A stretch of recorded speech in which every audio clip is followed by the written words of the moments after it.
अस्सलाम वालेकुम स्टूडेंट्स, क्या हाल चाल है आप सबका? ठीक ठाक, खैर खैरियत से है। Hope you all will be fine. आप लोगों का जो आज का लेक्चर है दैट इज काइनेजियोलॉजी 2 में आई थिंक हम लोगों ने अभी जो है एक्टिव एक्सरसाइजेस कर ली हैं, एक्टिव असिस्टेड कर ली हैं, ठीक है, रेजिस्टिव एक्सरसाइजेस कर ली हैं। इसके अलावा हमने वो भी किया है, आपका मसल रिफ्लेक्सेस वगैरह भी किया है। सो अब जो है नेक्स्ट इंशाल्लाह जो हम शुरू करने लगे दैट इज रिगार्डिंग आप कह सकते हैं पैसिव एक्सरसाइजेस। ठीक है, अब मैं आपको जो स्टार्ट करूंगा, पैसिव एक्सरसाइजेस स्टार्ट करूंगा। आई थिंक ये चीज़ मैं आपसे पहले एक दफ़ा पिछली क्लास में डिस्कस कर चुका हूँ। पैसिव एक्सरसाइजेस की थोड़ी सी मैं आपको बैकग्राउंड बताता हूँ। पैसिव एक्सरसाइज जो है आपका, passive exercise is actually kind of exercises that you are performing by your own force. इसको समझाने के लिए मैं आपको ये बताता हूँ, जो एक्टिव एक्सरसाइजेस थे, एक्टिव एक्सरसाइजेस में ये हिसाब था, अगर आपको याद हो कि जो बंदा है वो खुद से ही मूवमेंट कर रहा होता है एक्टिवली, जिसको हम कहते हैं वॉलेंट्री मूवमेंट। ठीक है, तो इसके अलावा कुछ और ऐसी चीजें हैं एक्टिव एक्सरसाइजेस के अलावा, मैं आपको बता रहा था कुछ ऐसी एक्सरसाइजेस जो कि आप एक्टिवली नहीं करवा रहे होते, आप खुद से करवा रहे होते हैं, आप पेशेंट पे वो परफॉर्म कर रहे होते हैं। सो जो एक्सरसाइज आप क्या कहते हैं, आप करवा रहे हैं दूसरे बंदे पे by your force, that exercise is known as passive exercise. ठीक है, सो पैसिव एक्सरसाइज की हमारी फिजिकल थेरेपी में बहुत बड़ी सिग्निफिकेंस है। इसके बहुत ज़्यादा फायदे हैं और इसके कुछ नुकसानात भी हैं, वो मैं आपको बताता हूँ। स्क्रीन मैंने अभी क्या कहते हैं शेयर नहीं किया किसी के साथ भी, ठीक है, तो मैं अभी शेयर करने वाला हूँ। पहले मैं आप लोगों को थोड़ा सा, जैसे मेरा अपना मेथड है, पहले मैं आपको व्हाइट बोर्ड पे, अब व्हाइट बोर्ड आप लोगों को नजर आना शुरू हो गया। यहाँ पे मैंने व्हाइट बोर्ड ओपन किया है और व्हाइट बोर्ड आपको नजर आ रहा है कि नहीं? Yes sir. Yes sir. ठीक है, यस मैंने आप लोगों के साथ स्क्रीन शेयर किया है। मैं आप लोगों को थोड़ा सा पैसिव एक्सरसाइजेस के बारे में बताता हूँ। पैसिव एक्सरसाइजेस क्या होते हैं? वो एक्सरसाइज जो आप किसी दूसरे बंदे पे करवा रहे हैं, ठीक है, और उस एक्सरसाइज में जिस बंदे पे आप वो एक्सरसाइज करा रहे हैं उसकी मसल पावर यूज नहीं हो रही है, that exercise is known as passive exercise. इसको हम क्या कहते हैं, एब्रीवेट कर सकते हैं पीई से, पैसिव एक्सरसाइज। ठीक है, पैसिव एक्सरसाइज का क्या है? You are performing exercise on patient, और ये जो एक्सरसाइज आप दूसरे बंदे पे कर रहे हैं इसमें उस बंदे की मसल फोर्स यूज नहीं हो रही है। अब पहले तो मैं आपको ये बताता हूँ पैसिव एक्सरसाइज आप किन लोगों पे करवा सकते हैं, कौन से बंदे हैं जो कि पैसिव एक्सरसाइजेस के लिए एलिजिबल है, ये समझना जरूरी है। जैसे हर चीज के कुछ मिनिमम रिक्वायरमेंट्स होते हैं ना, ये आई थिंक मैंने आपको पहले भी बताया था एग्जांपल के, जैसे आप कोई गेम डाउनलोड करते हैं तो उसकी कुछ मिनिमम रिक्वायरमेंट्स होती हैं उसको प्ले करने के लिए। इस तरीके से पैसिव एक्सरसाइज की भी कुछ कंटेंडर्स होते हैं जो एलिजिबल होते हैं फॉर पैसिव एक्सरसाइज। तो मैं आपको ये बताता हूँ कि कौन सा बंदा, किस बंदे के लिए पैसिव एक्सरसाइज अच्छी है, या कौन से बंदे को पैसिव एक्सरसाइज की शायद जरूरत हो। समझ आ रही है बात की? अब यहाँ पे मैं वो लिख देता हूँ, नंबर वन, नंबर वन कौन सा बंदा है जो पैसिव एक्सरसाइज जिसको चाहिए? Person who can not move at all, at all. अब कौन सा बंदा हो सकता है कि जो मूव ही नहीं कर सकता? आपके पास ऐसा इंसान हो सकता है जिसको फॉलेज हुआ हो।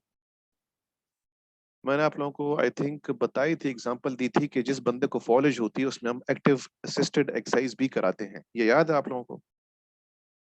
Yes sir. कि लेट सपोज उसका यस हाथ सर। थोड़ा सा मूव हो रहा है, तो जितना आगे मूव नहीं हो रहा उतना आप मूव कर लें, तो इसमें बंदा भी मूव कर रहा है और आप भी मूव कर रहे हैं, वो एक्टिव असिस्टिव हो गया।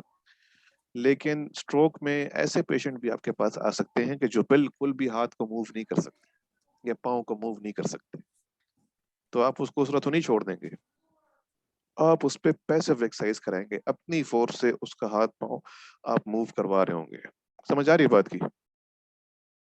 सो Yes, sir. that will be in the you can say category of passive exercise. अब ये बंदा पैसिव एक्सरसाइज के लिए बिल्कुल एलिजिबल है, आप इस पे पैसिव एक्सरसाइज कराएं, इसको फायदा होगा। अब फायदा क्या होगा बात करते हैं आगे। दूसरी चीज मैं आपको बताऊं, दूसरा बंदा कौन सा पैसिव एक्सरसाइज के लिए एलिजिबल है, वो बंदा जिसको एक्यूट इंजरी हो। एक्यूट इंजरी, एक्यूट इंजरी का आप लोगों को पता है क्या होता है, कुछ आइडिया है? जो टाइम के साथ होता है सर, कुछ फ्रेश, टाइम के लिए। नहीं नहीं नहीं, एक्यूट इंजरी मैं बताऊं आपको, वो इंजरी होता है जो फ्रेश इंजरी होता है, fresh fresh injury is known as acute injury, right. अब फ्रेश इंजरी की क्या कहानी है, आप लोगों ने अगर देखा हो, जिस बंदे की हड्डी टूटती है नेक्स्ट डे पे उस पे लगाते हैं प्लास्टर, उसको अपना हाथ मूव करने नहीं देते हैं, क्योंकि अगर आपकी इंजरी जब होती है वहां पे होती है इन्फ्लेमेशन, ठीक है। इन्फ्लेमेशन की अगर आप लोगों को थोड़ा बहुत आइडिया हो, स्वेलिंग जिसको हम कहते हैं, इन्फ्लेमेशन जिसको हम कहते हैं, स्वेलिंग जहाँ पे होती है इसका मतलब ये होता है कि वहाँ पे व्हाइट ब्लड सेल्स की क्वांटिटी ज्यादा हो गई है और व्हाइट ब्लड सेल्स हीलिंग कर रहे होते हैं। सो अगर आप फ्रेश इंजरी के अंदर, एक नई इंजरी है, ताजा इंजरी, अगर आप उसमें मूवमेंट कर रहे होते हैं तो वो व्हाइट ब्लड सेल्स उस जगह पे जमा नहीं हो सकते, और जब व्हाइट ब्लड सेल्स उस जगह पे जमा नहीं हो रहे होंगे तो फिर क्या होगी, आपकी रिकवरी का या जो इंजरी ठीक होने का टाइम है वो आपको ज्यादा लग रहा होगा। समझ आ रही है बात की? Yes sir. तो ऐसी कंडीशन के अंदर हम फिर क्या करते हैं, एक्यूट इंजरी में एक्टिव एक्सरसाइज की जगह पे हम पैसिव एक्सरसाइज दे रहे होते हैं। पैसिव एक्सरसाइज देने का फायदा क्या हो जाएगा कि अगर इंजरी नहीं है, लेट सपोज आपके पास पेशेंट कल आ गया कि मुझे फलानी जगह पे दर्द शुरू हो गया, अगर आप उस बंदे के अंदर एक्टिव एक्सरसाइज की बजाय आप उसका हाथ मूव करना शुरू हो जाए, तो फायदा क्या होगा, उसके जो अपने मसल्स हैं वो कंट्रैक्शन नहीं कर रहे होंगे, आपकी फोर्स से मूवमेंट हो रही होगी। सो उस जगह पे हीलिंग का प्रोसेस खराब नहीं होगा। ठीक हो गया?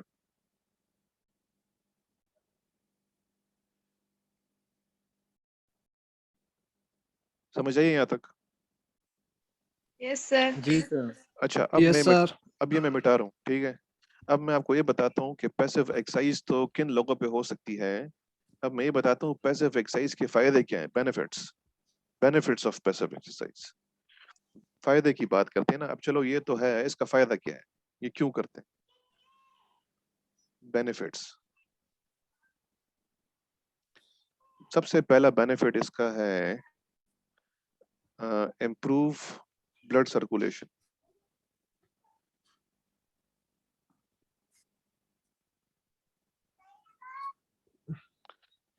जब आप किसी पे पैसिव एक्सरसाइज कर रहे होंगे, उस बंदे की ब्लड सर्कुलेशन इंप्रूव हो जाएगी, यानी हीलिंग ज्यादा अच्छी हो जाएगी, सिंपल वर्ड्स में।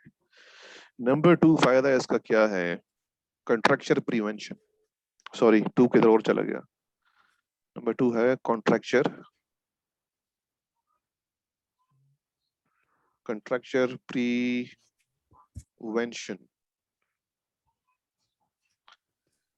कंट्रक्चर का पता आप लोगों को क्या होता है?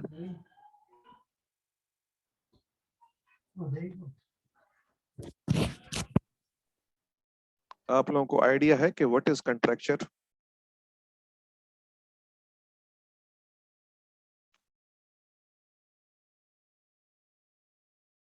हेलो, किसी को मेरी आवाज आ रही है? Yes sir. आप लोग मुझे ये बताएं, आप लोगों को ये जो मैंने लिखा है कंट्रैक्चर, इसके बारे में कुछ आइडिया है, ये क्या चीज है? No sir. No sir. चलो मैं बताता हूँ आपको। कंट्रैक्चर ये है ना कि एक बंदा है फॉलेज का, वो 6 महीने से बेड पे पड़ा हुआ है, ठीक है। अब मसल में एक क्वालिटी ये है कि मसल एडाप्टेबल स्ट्रक्चर है। लेट्स सपोज ये बंदे के पाँव हैं, ठीक है, ये नी जॉइंट है, इसके ऊपर कौन से मसल्स होते हैं? क्वाड्राइसेप मसल्स होते हैं, नीचे हैमस्ट्रिंग मसल्स हैं ये। अब एक बंदा स्ट्रेट पोजीशन में पड़ा हुआ है, अब इसकी नी एक्सटेंशन में है। नी एक्सटेंशन का मतलब ये है क्वाड्राइसेप कंट्रैक्टेड फॉर्म में है। समझ आ रही है बात की? अब जब ज्यादा टाइम तक क्वाड्राइसेप जो है कंट्रैक्टेड फॉर्म में रहेगा तो क्या होगा? इसमें क्या हो रही है? कोसेंट्रिक कंट्रैक्शन हो रही है। कोसेंट्रिक कंट्रैक्शन में क्या होता है? मसल का साइज छोटा हो जाता है, ठीक है। अब ये 6 महीने तक ये बंदा इस पोजीशन में पड़ा हुआ है, इसका मसल छोटा हो जाएगा, साइज में छोटा हो जाएगा। और कंट्रैक्चर का मतलब ये है कि जब मसल अपनी नॉर्मल साइज से छोटा हो जाए, इसको हम कहते हैं कंट्रैक्चर। समझ आ रही है बात की?